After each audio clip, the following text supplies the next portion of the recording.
સિંચાઈના મુખ્ય માધ્યમો આપણે ભણ્યા હતા, તો એમાં કૂવા અને ટ્યુબવેલ, બીજા નંબરે નહેરો અને ત્રીજા નંબરે તળાવો હતા. બરાબર. તો આ સિંચાઈના માધ્યમોમાં કૂવા અને ટ્યુબવેલ મુખ્ય હતા. બીજા નંબરે નહેરો. તો હવે આપણે જે ટોપિક ભણવો છે એ સિંચાઈનું મુખ્ય માધ્યમ તરીકે વર્તમાન સમયમાં ગણાતું નહેરો, જે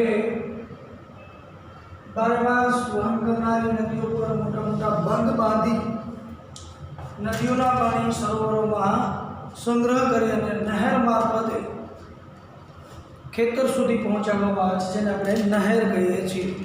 દાખલા તરીકે નર્મદા નહેર. એટલે હવે બધી બહુહેતુક યોજનાઓ વિશે ભણવાનું છે. ભારત દેશ એ બારેમાસ વહન કરનારી નદીઓનો દેશ છે. ઉત્તર અને પૂર્વના રાજ્યોમાં ભારત દેશમાં અસંખ્ય એવી નદીઓ બારેમાસ વહન કરે છે. નાની નદીઓ મોટી નદીઓમાં પાણી ઠાલવી અને આગળ મોટી નદીઓ અંતે પાણીને સમુદ્ર સુધી લઈ જાય છે. એટલે ભારત દેશમાં પૃથ્વી સપાટી પરથી લગભગ 92% જળ વહીને જતું રહે છે. એટલે આ બધી નદીઓના પાણીનો સંગ્રહ કરી અને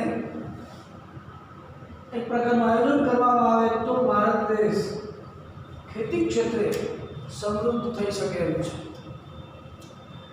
એટલે ભારત દેશમાં બહુહેતુક યોજનાઓ બનાવવામાં આવી,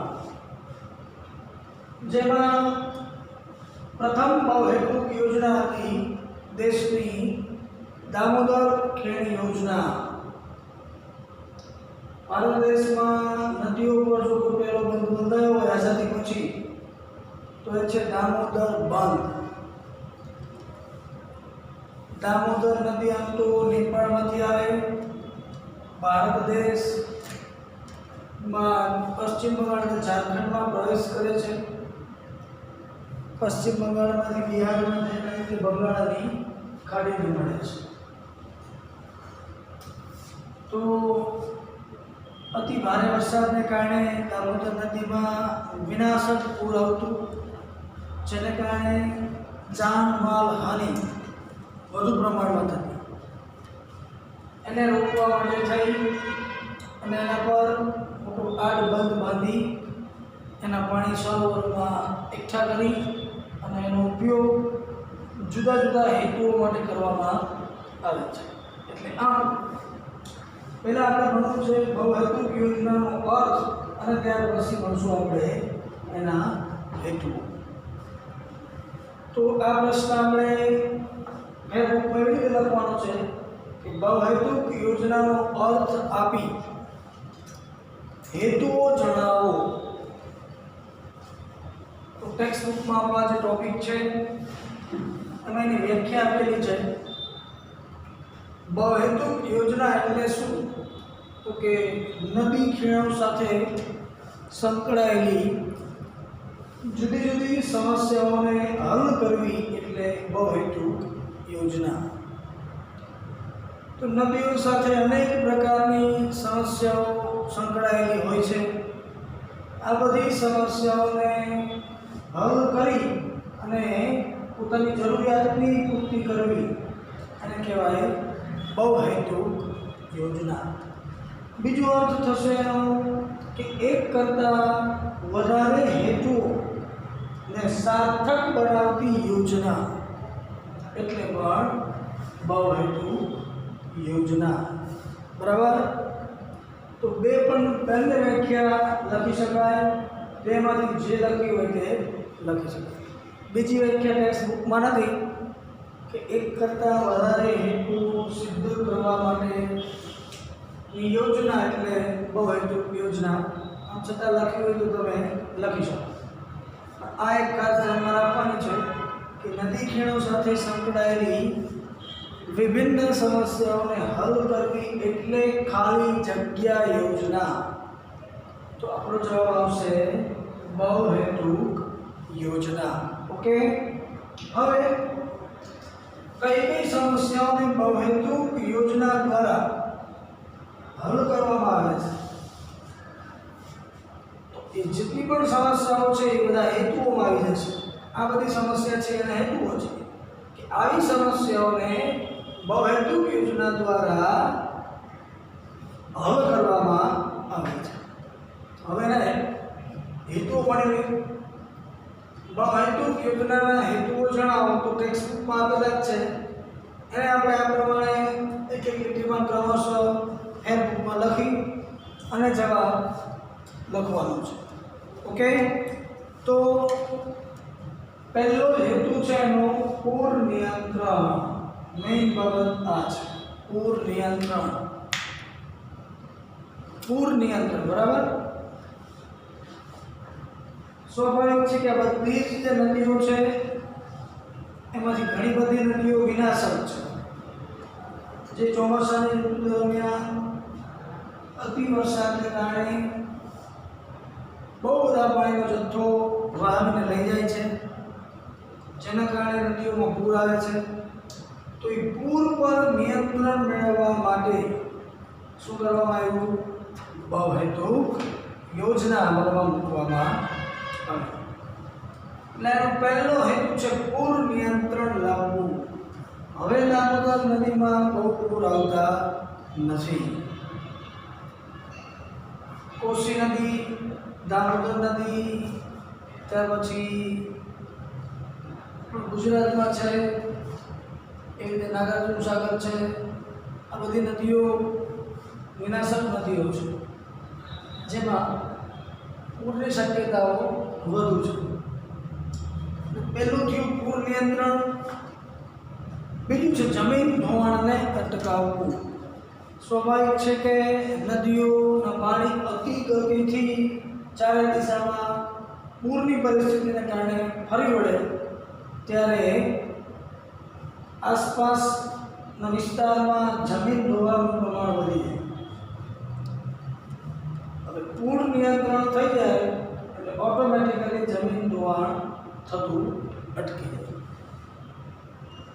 જમીન ધોવાણ અટકી જાય તો ખેત ઉત્પાદકતા વધે. એ આપણે 8મા પાઠમાં ભણ્યા, બરાબર. એટલે દરેક હેતુઓ એકબીજા સાથે જોડાયેલા છે. ટૂંકમાં ખાલી બહુહેતુક બંધ બાંધવાથી આ બધી જે સમસ્યાઓ છે એ ટાળી શકાય છે. એનાથી આગળ છે સિંચાઈ. સિંચાઈ એનો મેઇન હેતુ છે. બહુહેતુક બંધ બાંધવાનો મુખ્ય હેતુ સિંચાઈ છે. કારણ કે ભારત દેશ ખેતી પ્રધાન દેશ છે. ખેતી પ્રધાન દેશમાં જેટલું સિંચાઈનું પ્રમાણ વધુ એટલી જ ખેત ઉત્પાદકતા વધુ. એટલે આપણે ગઈકાલના મતલબ છેલ્લા લેક્ચરમાં આપણે ભણ્યા હતા કે ભારત દેશમાં કુલ જે ઉપલબ્ધ જળ છે એના 84% જળનો ઉપયોગ આપણે એકમાત્ર સિંચાઈ તરીકે કરીએ છીએ. બધી જુદી જુદી બહુહેતુક યોજનાઓના સંદર્ભે. ત્યાર પછી છે પેયજળ પૂરું પાડવું. ભારત દેશમાં ઘણા બધા વિસ્તારોમાં આજે પણ પીવાલાયક પાણીની તંગી છે. ભારત દેશમાં આજે પણ 50% ગામડાઓમાં, હજી પણ 50% ગામડાઓમાં ઉનાળાની શુષ્ક ઋતુ દરમિયાન વરસાદની અનિયમિતતાને કારણે પીવાના પાણીની અછત વર્તાય છે. મતલબ જળ સંકટ. આજે પણ ભારત દેશમાં 8% શહેરો, 8% શહેરોમાં આજે પણ પીવા યોગ્ય પાણીની અછત છે. એટલે તો મોટા મોટા બહુહેતુક બંધ બાંધી એમાંથી નહેરો મારફતે શહેરોમાં મોટા ડેમ હોય કે જળાશય હોય જેમાં પાણી ઠાલવવામાં આવે છે અને વસ્તીને પીવા યોગ્ય પાણી પહોંચાડવામાં આવે છે. એટલે પેયજળ એટલે પીવા યોગ્ય પાણી, પેયજળ કહેવાય. બરાબર? તો પેયજળ પૂરું પાડવું, એનાથી આગળ છે ઉદ્યોગોને પણ પાણી પૂરું પાડવું. ઉદ્યોગોમાં નાની મોટી ચીજ વસ્તુનું ઉત્પાદન થતું હોય તેમાં પણ વધારે પાણીની જરૂરિયાત રહેતી હોય છે. ત્યારે ઉદ્યોગોને અને એની આજુબાજુમાં વસવાટ કરતા લોકો, વસાહત કોલોની, એમને પણ પીવા યોગ્ય પાણી પૂરું પાડવું આ પણ એનો એક મુખ્ય હેતુ ગણાવી શકાય. એનાથી આગળ છે વિદ્યુત ઉત્પન્ન કરવું. મોટા મોટા બંધ બાંધી અને ખૂબ ઊંચાઈએથી પાણીને છોડવામાં આવે.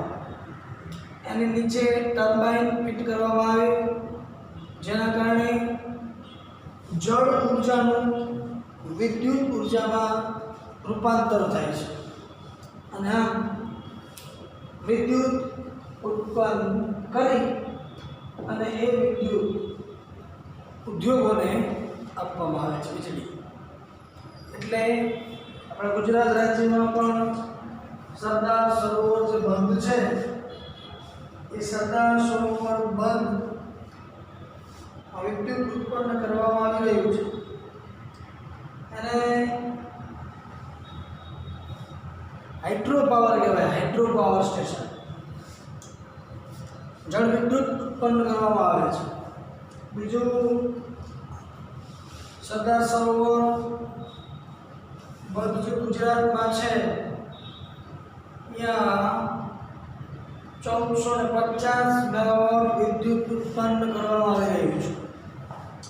એવી રીતે ગુજરાતમાં દુવારણ છે, કાકરાપાર છે, ઉકાઈ છે, બધી જગ્યાએ પણ વિદ્યુત ઉત્પન્ન કરવામાં આવી રહ્યું છે. એટલે આમ બહુહેતુક યોજનાનો એક હેતુ વિદ્યુત ઉત્પન્ન કરવું એ પણ છે. આ ઉપરાંત આંતરિક જળ પરિવહન પણ થઈ શકે. ઘણી લાંબી એવી નહેરો હોય, એ નહેરોમાં સતત પાણી વહેતું જ હોય, એટલે આંતરિક અંદરના પ્રદેશની અંદર જળ પરિવહન પણ બહુહેતુક યોજના મારફતે કરી શકાય છે. પારીમાસ વહન કરનારી નદીઓમાં તો વહાણવટું થાય જ છે. ભારત દેશમાં સૌથી વધુ વહાણવટું પશ્ચિમ બંગાળમાં આવેલ હુગલી નદીમાં કરવામાં આવે છે.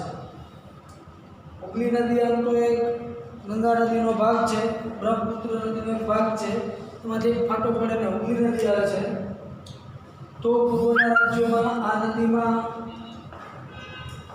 વહાણવટું કરવામાં આવે છે. એવી રીતે આંતરિક જળ પરિવહન પણ શક્ય બને છે. આ ઉપરાંત મનોરંજન, બહુહેતુક બંધ જ્યાં બાંધ્યો હોય એનું જે મેઇન સ્ટેશન હોય ત્યાં પ્રવાસ પર્યટન ઉદ્યોગ પણ વિકસાવવામાં આવ્યો છે, જેના થકી લોકોને મનોરંજન મળી રહે છે.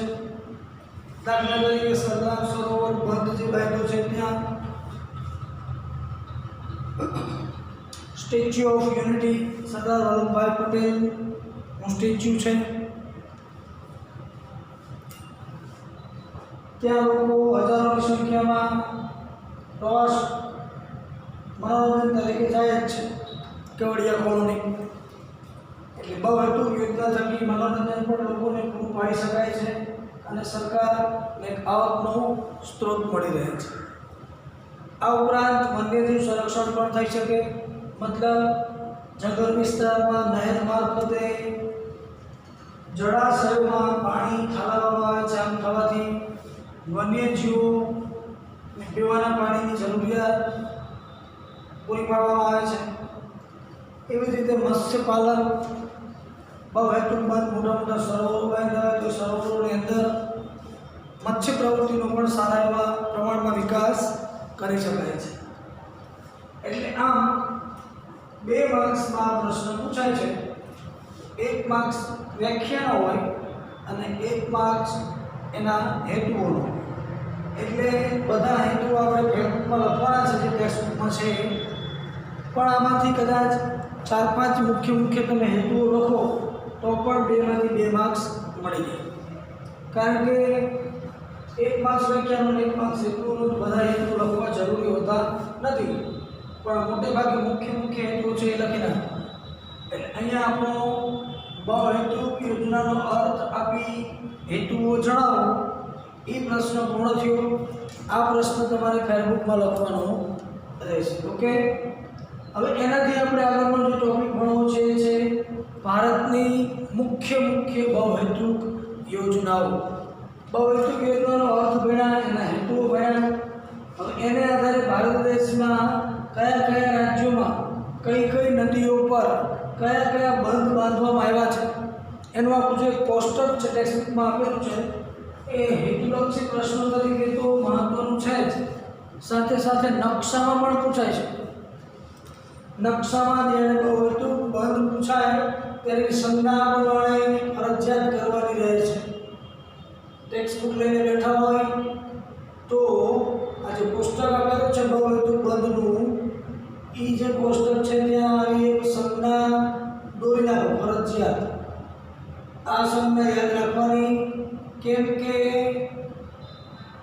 પરીક્ષામાં જ્યારે નકશાની અંદર 1 માર્ક્સમાં કોઈ પણ બહુહેતુક બંધ પૂછાય, દાખલા તરીકે તમને પૂછાય કે ભાખડા નંબર બંધ દર્શાવો, ત્યારે બંધની સંજ્ઞા આપણી ફરજિયાત આ પ્રમાણે હોવી જરૂરી છે. જો ન હોય તો માર્ક્સ મળવા પાત્ર થતો નથી. બરાબર, પેન્સિલથી આવી સંજ્ઞા દોરી નાખો. એટલે ખાસ તો આપણું જે કોષ્ટક છે એ નકશાના 1 માર્ક્સ તરીકે છે. ક્યારેક હેતુલક્ષી પ્રશ્નો પણ આના પ્રશ્ન પૂછી જતા હોય છે. ત્યારે 2 માર્ક્સમાં એવો પ્રશ્ન પૂછાય કે ભારતની મુખ્ય બહુહેતુક યોજનાઓ જણાવો.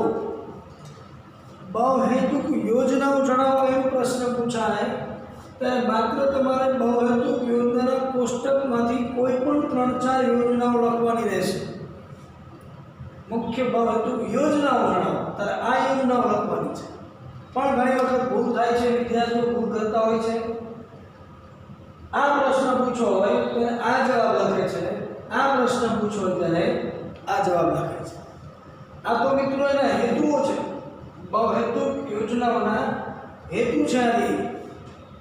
તમારે હેતુઓ લખવાના હોય, હેતુ પૂછા હોય ત્યારે, પણ યોજનાઓ પૂછી ત્યારે યોજનાના નામ લખવાના છે. ઘણી વખત ઉલટ થઈ જાય તો ખાસ ધ્યાન રાખવું. તો બહુહેતુક યોજનાઓ જે ભારત દેશમાં મુખ્ય છે એ આપણે અહીંયા ભણવાની છે. બરાબર, તો આ કોષ્ટક આજે આપણે ફેસબુકમાં પ્રશ્ન તરીકે લખવાનું છે. એટલે આપણો બીજો પ્રશ્ન થશે ભારતની મુખ્ય બહુહેતુક યોજનાઓ વિશે માહિતી આપો. યોજનાઓ વિશે માહિતી આપવાની છે ત્યારે આખું કોષ્ટક લખવાનું રહેશે એના જવાબમાં. ઓકે, અને આ જે પ્રશ્ન છે એના જવાબમાં હમણાં આપણે સમજ્યા એ લખવાનું રહેશે જે ટેક્સ્ટબુકમાં છે. ઓકે, આજના આપણા 2 પ્રશ્નો થશે. ચલો હવે આપણે આગળ ભણશું ભારત દેશની મુખ્ય બહુહેતુક યોજનાઓ. યોજનાનું નામ, એ યોજના કઈ નદી પર બનાવવામાં આવી છે અને એનો લાભ, મતલબ યોજનાનો લાભ કયા રાજ્યોને મળે છે એ તમારે ખાસ યાદ રાખવાનું રહેશે.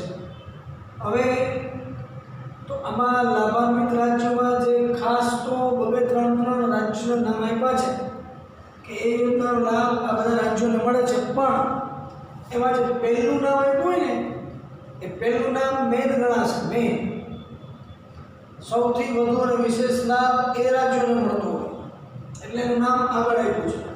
પણ યોજના તો બંને રાજ્યોમાંથી જ નીકળતી હોય.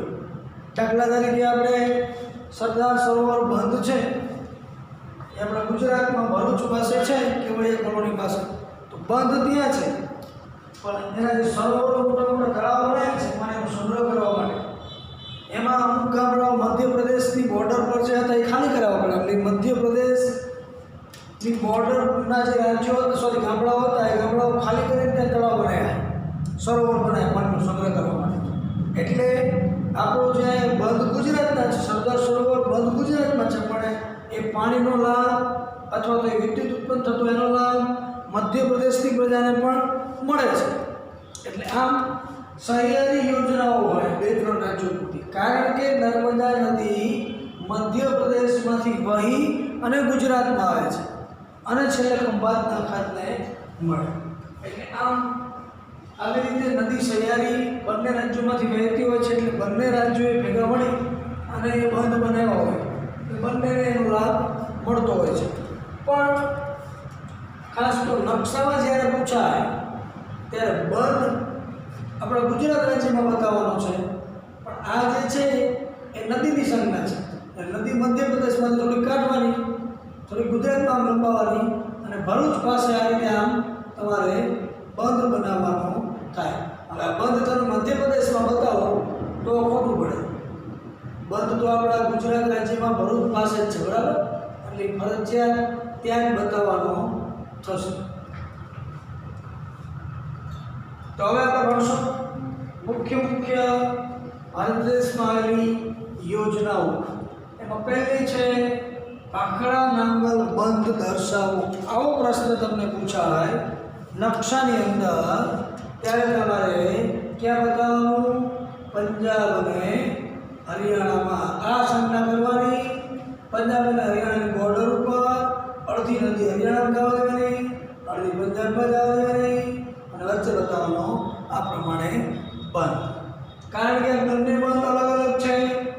ભાખડા નામનો બંધ છે એ પંજાબમાં છે, નાંગલ નામનો બંધ છે એ હરિયાણામાં છે, પણ બંનેની નદી એક જ છે. એ સતલુજ નદી પર ભાખડા નાંગલ બંધ બાંધવામાં આવ્યો છે. એટલે એનો લાભ પંજાબ, હરિયાણા અને રાજસ્થાન ત્રણેય રાજ્યોને મળે છે. કારણ કે સતલુજ નદી એ બારેમાસ વહન કરનારી નદી છે. સિંધુ નદીની સૌથી મોટી શાખા નદી છે. આ સતલુજ નદીના પાણી ભાખડા બંધ મારફતે એમાંથી એક નહેર બનાવવામાં આવેલી છે. એ નહેરનું નામ છે ઇન્દિરા નહેર. એટલે આમાંથી ઇન્દિરા નહેર કાઢી અને છેક આ નદીના પાણી રાજસ્થાન રાજ્યમાં લઈ જવામાં આવે છે. રાજસ્થાનનો જે ઉત્તર પશ્ચિમનો જે શુષ્ક વિસ્તાર છે, રણ વિસ્તાર, ત્યાં ઇન્દિરા નહેર મારફતે રાજસ્થાન રાજ્યની અંદર પાણી પહોંચાડવામાં આવે છે. એટલે સતલુજ નદીનો લાભ 3 રાજ્યોને મળ્યો: પંજાબ, હરિયાણા અને રાજસ્થાન. પણ સતલુજ નદી પર બંધ કયો બાંધવામાં આવ્યો? ભાખડા નાંગલ. ઓકે, આ પ્રમાણે તમારે 11 યોજનાઓ નદી અને એના લાભાન્વિત રાજ્યો યાદ રાખવાના છે. કેમ કે હેતુલક્ષી પ્રશ્નોમાં ઘણી વખત આવા પ્રશ્નો પૂછાય છે. પ્રશ્ન એવો પૂછાય કે ભાખડા નાંગલ બંધ ખાલી જગ્યા નદી પર બાંધવામાં આવ્યો છે, તો આપણો જવાબ આવે સતલુજ નદી પર બાંધવામાં આવ્યો છે. અથવા તો પ્રશ્ન એવી રીતે પૂછાય સતલુજ નદી પર કયો બંધ બાંધવામાં આવ્યો છે, તો સતલુજ નદી પર ભાખડા નાંગલ બંધ બાંધવામાં આવ્યો છે. ઓકે, એટલે આ પ્રમાણે ખાસ નકશામાં સંગ્રહ એ બંધ પૂછો એ જે તે રાજ્યમાં દર્શાવવાનો, પછી નદીનું નામ ત્યાં લખવાની જરૂર નથી. ઓકે, હવે આપણે એ પ્રમાણે બાકીના બધા જે બંધ છે એ ભણી લઈએ. ત્યાર પછી આવશે કોસી. કોસી નામની નદી નેપાળમાંથી નીકળી ભારત દેશમાં પ્રવેશ કરે છે. ઝારખંડ રાજ્ય, ત્યાંથી બિહાર, એક ભાગ પશ્ચિમ બંગાળ અને અહીંયા થઈ દામોદરને મળી અને બંગાળાની ખાડીને મળી. એટલે કોસી નદી પર જે બંધ બાંધવામાં આવ્યું છે એનું નામ પણ કોસી રાખ્યું છે. એટલે ઘણી બધી નદીઓ અને ઘણી બધી બંધના નામ સેમ છે. આને કહેવાય કોસી ખીણ યોજના.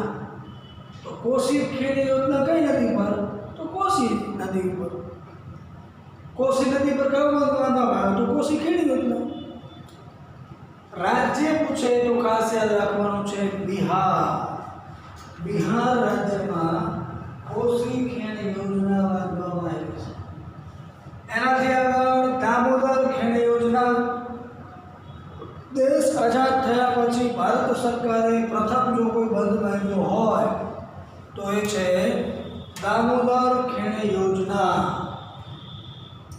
ઈસવીસન 1975 ની આજુબાજુ પૂર્ણ થઈ ગયું, જેનો લાભ ઝારખંડ, મતલબ એ સમયે તો બિહાર અને ઝારખંડ એક હતા, એટલે આ બંને રાજ્યો અને પશ્ચિમ બંગાળના રાજ્યોનો લાભ મળવાનું શરૂ થઈ ગયેલું હતું.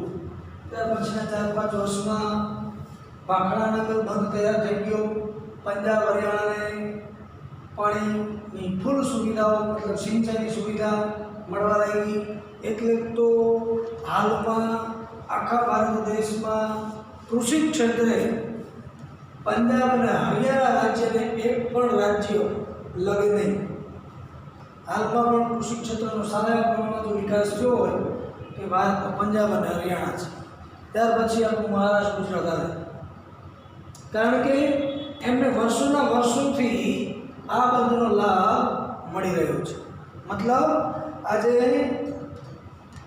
પંજાબ રાજ્યની અંદર કુલ એનો જે સ્પષ્ટ વાવેતર વિસ્તાર છે, એ સ્પષ્ટ વાવેતર વિસ્તારના 90.8% વિસ્તાર સિંચાઈ હેઠળ છે પંજાબમાં. એટલે 100% જે વાવેતર વિસ્તાર હોય એના 90% વિસ્તાર તો સિંચાઈ હેઠળ છે. એટલે તો પંજાબમાં સૌથી વધુ ઘઉંનું ઉત્પાદન થાય છે, માટે પંજાબને ઘઉંનો ઉઠાર કહેવામાં આવે છે. બાગાયતી ખેતી થાય છે, ફૂલોની ખેતી થાય છે, સૂકા મેવાની ખેતી થાય છે, ફળફળાદીની ખેતી થાય છે. એટલે પંજાબ એ કૃષિ ક્ષેત્રે સૌથી આગળ છે. તો આપણે વાત કરતા હતા દામોદર ખેણ. દામોદર નદી પર બાંધવામાં આવેલી યોજના છે દામોદર ખેણ યોજના. દામોદર નદી બહુ ઘાતક છે, ઘાતક વિનાશકારી નદી છે. દામોદર નેપાળમાંથી નીકળે અને ભારતમાં પ્રવેશ કરે અને ખૂબ ઊંચાઈથી વહેનારી નદી છે. એટલે ચોમાસામાં અતિ ભારે વરસાદને કારણે દામોદર નદીમાં બહુ વિનાશક પૂર આવતા. એ પૂરને કારણે ઝારખંડ અને પશ્ચિમ બંગાળના રાજ્યોને ખૂબ જાનમાલ હાનિ થતી. એટલે બધું હતું નહોતું થઈ જતું. આ નદીઓમાં બહુ પૂર આવતા. આ બધી નદીઓમાં પછી વર્ષમાં 2 વાર પૂર આવે. બ્રહ્મપુત્ર નદી છે, દામોદર છે, બધી પૂર્વની જે નદીઓ રહી, કારણ કે એક તો ચોમાસામાં વરસાદના પાણીને લીધે, બીજું હિમાલયમાં બરફ ઓગળે, બરફ. એ સમયે પણ નદીઓમાં હવે તો પૂર નથી આવતા એટલા બધા, કારણ કે બહુ મોટા મોટા બંધ બાંધી દીધા, એટલે પાણીનો સંગ્રહ કરી રાખવામાં આવે છે. એટલે આ બધી નદીઓ 12 માસ વહન કરનાર નદીઓ છે. ક્યારેય એમાં પાણી ખલાસ થતું જ નથી. ગંગા, બ્રહ્મપુત્ર, કોસી, દામોદર, આ બધી નદીઓમાં ક્યારેય પાણી ખાલી થતા જ નથી. આ બધી નદીઓ એ સતત વહેનારી નદીઓ છે. જ્યારે દક્ષિણ ભારતની નદીઓ છે એ હંગામી ધોરણે વહે છે, મતલબ મોસમી નદીઓ છે. ચોમાસાની ઋતુ દરમિયાન એમાં પાણી હોય, બાકી ના હોય. એટલે આ દામોદર ખેણ યોજના દામોદર નદી પર એનો લાભ ઝારખંડ અને પશ્ચિમ બંગાળને મળે છે. તમને પ્રશ્ન પરીક્ષામાં પૂછાય કે દામોદર ખેણ યોજના દર્શાવો, તો તમારે માત્ર ને માત્ર આમ ઊભી યોજના બતાવવાની છે. નકશામાં જોઈ લેજો. ઝારખંડ રાજ્યમાં બતાવવાની, બિહાર ઉપરનું રાજ્ય આમ ઊભી બતાવવાની, અમુક રાજ્યોમાં આડી બતાવવાની હોય. આ નદી ઉપરથી નીચે આવે છે એટલે ઊભી યોજના બતાવવાની રહેશે. ઓકે, એનાથી આગળ છે હીરાકુંડ. આખા વિશ્વમાં જે મોટામાં મોટા બંધ છે, 1 થી 10 બંધોની અંદર આ બંધનું નામ લેવાય છે, હીરાકુંડ બાંધ. મોટામાં મોટા જે બંધ છે વિશ્વમાં, એમાંનો એક બંધ એટલે હીરાકુંડ બંધ છે. હીરાકુંડ બંધ મહાનદી પર બાંધવામાં આવ્યો છે. એનો લાભ ઓરિસ્સા રાજ્યને મળે છે. પણ એમાંથી જે પેટા નહેરો કાઢવામાં આવી છે પીવા યોગ્ય પાણી માટે, તો એક નહેર ઝારખંડમાં પણ જાય છે. પણ આપણે માત્ર પરીક્ષાની દ્રષ્ટિએ બંધ પૂછાય નકશામાં તો હીરાકુંડ બંધ દર્શાવો તો મહાનદી ઉપર બતાવવાનું છે ઓરિસ્સા રાજ્યની અંદર, બરાબર. ઓરિસ્સા રાજ્યમાં બંધ બતાવી દેવાનું, આ સંજ્ઞા કરી નાખવાનું. તમારે યાદ રાખવાનું છે કે હીરાકુંડ બંધ કઈ નદી પર બાંધવામાં આવ્યું છે, તો આપણો જવાબ આવશે મહાનદી પર બાંધવામાં આવેલું છે. એનાથી આગળ ચંબલ ખીણ યોજના, તો ચંબલ નદી પર છે, બંનેના નામ એક જ છે. મધ્યપ્રદેશ અને રાજસ્થાનને એનો લાભ મળે છે. ચંબલ નદી મધ્યપ્રદેશમાંથી નીકળનારી નદી છે. અંતે આ ચંબલ નદી એ યમુના નદીને મળી જાય છે અને એ યમુના ગંગા નદીમાં પડી જાય છે અને એ ગંગા નદી આગળ ભારત દેશના ઉત્તર પૂર્વના મોટાભાગના રાજ્યોમાંથી નીકળી અને બંગાળાની ખાડી સુધી પાણી જાય છે. એટલે ચંબલ નદીનો લાભ મધ્યપ્રદેશ અને રાજસ્થાનને મળે છે. એનાથી આગળ નાગાર્જુન સાગર બંધ દર્શાવો.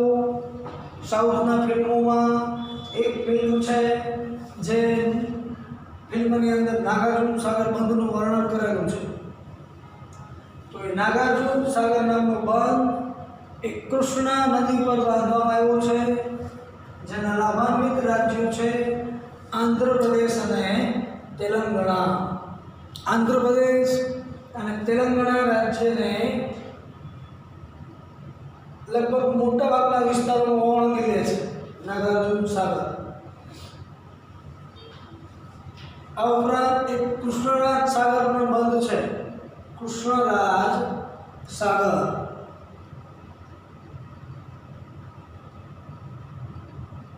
કૃષ્ણરાજ સાગર નામનું પણ બંધ છે. તુંગભદ્રા નદી છે અને એનો લાભ કર્ણાટક અને આંધ્રપ્રદેશને મળે છે. કૃષ્ણરાજ સાગર નામનું બંધ છે. ત્રીજું રાજ્ય તમિલનાડુ પણ છે અને દક્ષિણમાં તો મેઇન 3 જ રાજ્યો છે, કર્ણાટક, તમિલનાડુ, કેરળ. પછી ઉપર જવું હોય તો આંધ્રપ્રદેશ અને તેલંગાણા આવે. 3-4 રાજ્યોમાં દક્ષિણ ભારત આપો આવી જાય. એટલે આમ નાગાર્જુન સાગર નામનો બંધ કૃષ્ણા નદી પર બાંધવામાં આવેલો છે આંધ્રપ્રદેશ અને તેલંગાણા. આંધ્રપ્રદેશમાંથી છૂટું પડેલું રાજ્ય છે તેલંગાણા. એટલે આપણે બંધ બતાવવાનું થાય તો તેલંગાણા રાજ્યની અંદર બતાવવાનું એક ભાગ આંધ્રપ્રદેશ પર જવાનું નદીનો આ રીતે બંધ ત્યાં બતાવી દેવાનું તેલંગાણા. કારણ કે એ કૃષ્ણા નદી છે એ પશ્ચિમથી પૂર્વ તરફ વહેનારી નદી છે. કૃષ્ણા નદી મહારાષ્ટ્રના લગભગ મહાબળેશ્વર જે તીર્થધામ છે એની આજુબાજુના વિસ્તારમાંથી નીકળે છે કૃષ્ણા નદી અને એનો ઢાળ સંપૂર્ણપણે પૂર્વ દિશામાં છે. એટલે બંધ ત્યાં બતાવી. ઓકે, એનાથી આગળ તુંગભદ્રા ખીણ યોજના. તો એ તુંગભદ્રા નદી ઉપર છે. એના લાભાન્વિત રાજ્યો છે કર્ણાટક અને તામિલનાડુ. હવે એવા બધા ગુજરાતના આપણે ભણવાના છે, સ્પેશિયલી ગુજરાત. ક્યારેક 2 માર્ક્સનો પ્રશ્ન તમને પૂછાય કે ગુજરાતમાં આવેલી મુખ્ય બહુહેતુક યોજનાઓના નામ આપો. તો માત્ર ગુજરાતમાં આવેલી જે મુખ્ય બહુહેતુક યોજનાઓ છે એના જ તમારે નામ લખવાના થશે. જ્યારે ભારતની મુખ્ય બહુહેતુક યોજના પૂછે તો આમાંથી તમે કોઈ પણ 4-5 લખી શકો. ગુજરાતના લખો, અન્ય રાજ્યના લખો, નો પ્રોબ્લેમ. પણ ગુજરાતના પૂછે ત્યારે તમારે ભાખડા નાગરને હીરાકુંડની ન લખો, અને ગુજરાતમાં એવું નથી. સ્પેશિયલી ગુજરાતનું લખવાનું થશે. ગુજરાતમાં જે મુખ્ય બંધ છે એ સરદાર સરોવર બંધ છે. સરદાર સરોવર બંધ. આ સરદાર સરોવર બંધનું જ્યારે ખાતમુહૂર્ત કર્યું, એ ખાતમુહૂર્ત કરવા માટે જવાહરલાલ નહેરુ આવ્યા ગુજરાત. જવાહરલાલ નહેરુ અને કામ કમ્પ્લીટલી પૂરું કર્યું નરેન્દ્ર મોદીએ. આજે ગુજરાતના લગભગ વિસ્તારોને બહુહેતુક બંધ જે છે સરદાર સરોવર એનો લાભ મળી રહ્યો છે. આપણે દુધરેજ પાસેથી જે કેનાલ નીકળી છે એ કેનાલ એટલે એમાં જે પાણી આવે છે એ પાણી છે ત્યાંથી આવે ભરૂચથી સરદાર સરોવર બંધથી, અને એ પાણી આમ કચ્છમાં મોકલવામાં આવ્યા છે. કચ્છ એટલે આજે કચ્છ સુધી એ નર્મદાના નીર નહેર મારફતે પહોંચાડવામાં આવ્યા છે, જેને કારણે ગુજરાતનો કૃષિ ક્ષેત્રનો વિકાસ બહુ સારા એવા પ્રમાણમાં વિકાસ પામ્યો છે. એટલે નર્મદા ખેડ યોજના કે સરદાર સરોવર બંધ કે બંને એક જ. આના બે નામ છે, નર્મદા ખેડ યોજના પણ કહી શકાય, સરદાર સરોવર બંધ પણ કહી શકાય. પણ નદી છે નર્મદે સર્વદે, આવું સૂત્ર બનાવ્યું મોદીએ, નર્મદે સર્વદે. એટલે નર્મદા નદી, આનો લાભ 4 રાજ્યોને પડે. આપણી સહિયારી યોજના છે. મધ્યપ્રદેશ, ગુજરાત, રાજસ્થાન અને મહારાષ્ટ્ર. કોઈ રાજ્યને પાણીનો લાભ મળે તો કોઈ રાજ્યોને વિદ્યુતનો લાભ મળે છે. નર્મદા નદી પર જે ભવહેતુક બંધ બનેલો છે એમાં વિદ્યુત ઉત્પન્ન કરવામાં આવી રહી છે. સરદાર સરોવર પર જે વિદ્યુત ઉત્પન્ન થાય છે 1450 મેગાવોટ વિદ્યુત ઉત્પન્ન કરવાની કેપેસિટી છે. તો એ વિદ્યુતનો લાભ આપણે મધ્યપ્રદેશને આપી, મહારાષ્ટ્રને આપી. આ સહિયારી યોજના છે. એટલે આમ છતાં પણ તમને પરીક્ષામાં પૂછે સરદાર સરોવર બંધ દર્શાવો, તો આવી સામના કરી અને બહુહેતુક યોજના જે બંધ છે પણ મધ્યપ્રદેશમાં, મહારાષ્ટ્રમાં, રાજસ્થાનમાં બતાવવાનું નથી. આપણે ભરૂચ પાસે ફરજિયાત ત્યાં જ બતાવવાનું. આ નદી તમારા મધ્યપ્રદેશમાં લાંબી લઈ જઈ શકો. આ બાજુ ખંભાત નો ખાતા લઈ જાય અહીંયા પૂરી કરી નાખો, વચ્ચે બંધ બતાવી દેવાનો. એટલે એ મધ્યપ્રદેશની બોર્ડરથી સહેજ જ અંદર થશે ભરૂચ પાસે, બરાબર. એટલે સરદાર સરોવર બંધ કઈ નદી પર બાંધવામાં આવ્યો છે? તો નર્મદા. એનાથી આગળ છે કડાણા અને વણાકબોરી નામનો બાંધ મહીસાગર. હવે તો મહીસાગર જિલ્લો થઈ ગયો. મહી નદી ઉપર, મહી નદી ક્યાંથી નીકળે એટલે મહી નદી ઉપરથી એ જિલ્લાનું નામ મહીસાગર જિલ્લો રાખી દીધો. અને કડાણા અને વણાકબોરી બંધ ત્યાં આવેલા છે. વિદ્યુત ઉત્પન્ન કરવું અને સિંચાઈ બંનેના મુખ્ય હેતુઓ છે, ગુજરાતમાં જ છે. એવી રીતે ઉકાઈ અને કાકરાપાર, તાપી નદી જે સુરત શહેરની વચ્ચોવચ્ચથી નીકળે, જેમ આપણા સુરેન્દ્રનગર જિલ્લામાં વચ્ચોવચ્ચથી નીકળે, સુરેન્દ્રનગર સિટીમાંથી હોરો ભોગાવો નદી, એવી રીતે સુરતની મધ્યમાંથી તાપી નદી નીકળે છે. તાપી નદી પર ઉકાઈ અને કાકરાપાર, અહીંયા જળ વિદ્યુત ઉત્પન્ન કરવું એનો મુખ્ય હેતુ રહેલો છે. જળ વિદ્યુત ઉત્પન્ન થાય છે કાકરાપાર અને ઉકાઈ. આ બંને બંધ છે તાપી નદી પર ગુજરાત. છેલ્લું છે ધરોઈ, અમદાવાદમાં નીકળતી નદી છે સાબરમતી. ત્યાં બાજુમાં ધરોઈ બંધ બનાવવામાં આવેલો છે. સામાન્ય નહેર છે, પીવા યોગ્ય પાણી તેની વસ્તીને પૂરું પાડવું અને ઔદ્યોગિક વસાહતને પણ પાણી પૂરું પાડવું એનો મુખ્ય હેતુ રહેલો છે.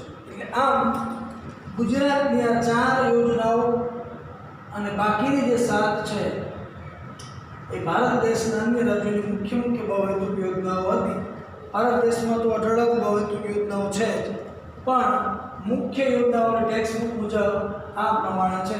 એટલે 2 માર્ક્સનો પ્રશ્ન પૂછાય તો આ પ્રમાણે આમાંથી કોઈ પણ યોજનાઓનું તમે નામ લખી શકો છો. રાજ્યના નામ ફરજિયાત યાદ રાખવાના, કારણ કે કયો બંધ કઈ નદી પર અને કયા રાજ્યમાં આવેલો છે એ ખબર હશે તો જ હેતુલક્ષી પ્રશ્નોને નકશામાં તમે બંધ દર્શાવી શકશો, બરાબર.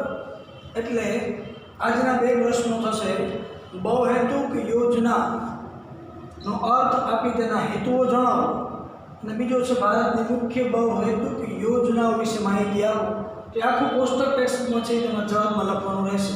અને આનો જવાબ પણ ટેક્સ્ટબુકમાં છે, બહુહેતુક યોજનાવાળા ટોપિકની અંદર છે, તમને મળશે. ઓકે, એટલે આજના 2 પ્રશ્નો થયા.